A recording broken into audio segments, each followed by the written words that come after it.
ঠিকেই, কিন্তু সিহঁতৰ নিজৰ বুলিবলৈ সংসাৰ এখন কোনো দিনেই নহ'ল। স্বামী স্ত্ৰী হিচাপে সিহঁতে এদিন এৰাতিও কটোৱা নাছিল। আপোনাৰ এইবোৰ কথা কোনে বিশ্বাস কৰিব হা? আৰু মই বা কিয় বিশ্বাস কৰিম? যদি বিশ্বাস হোৱা নাই তেনেহ'লে এইবোৰ চোৱা, ডাক্তৰৰ ৰিপৰ্ট চোৱা।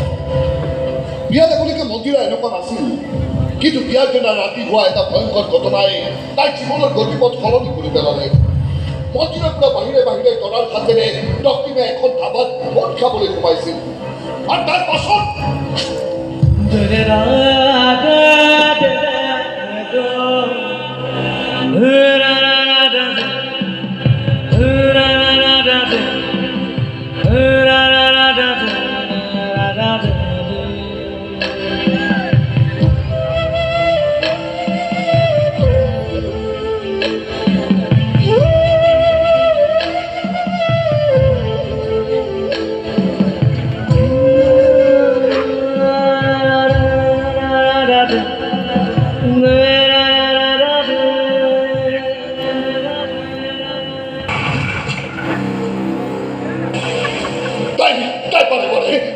তাক মানা কৰিছিল, তোমাৰ নিচা হৈ আছে, তুমি গাড়ী চলাব নালাগে। কিন্তু ৰক্তিমে তাইৰ কথা নুশুনিলে, আৰু সেই ভয়ংকৰ দুৰ্ঘটনাটোত মোৰ ছোৱালীজনী জীৱনৰ কাৰণে পংগু হৈ গ'ল।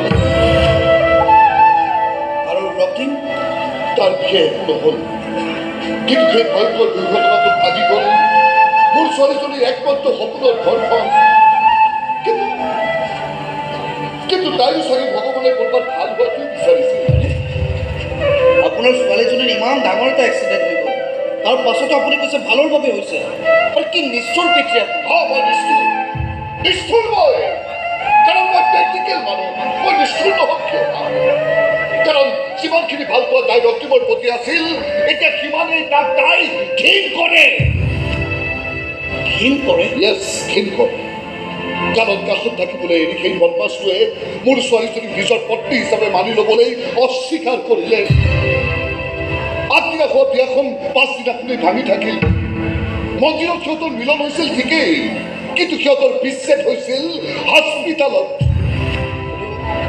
আপুনিতো বহুত ডাঙৰ মানুহ, পাৱাৰফুল মানুহ, আপুনি একো নকৰিলে কিয়? নোৱাৰিম, কাৰণ মই 15 বছৰৰ কাৰণে ৰক্তিমৰ লগত এগ্ৰিমেণ্টত চাইন কৰা আছে।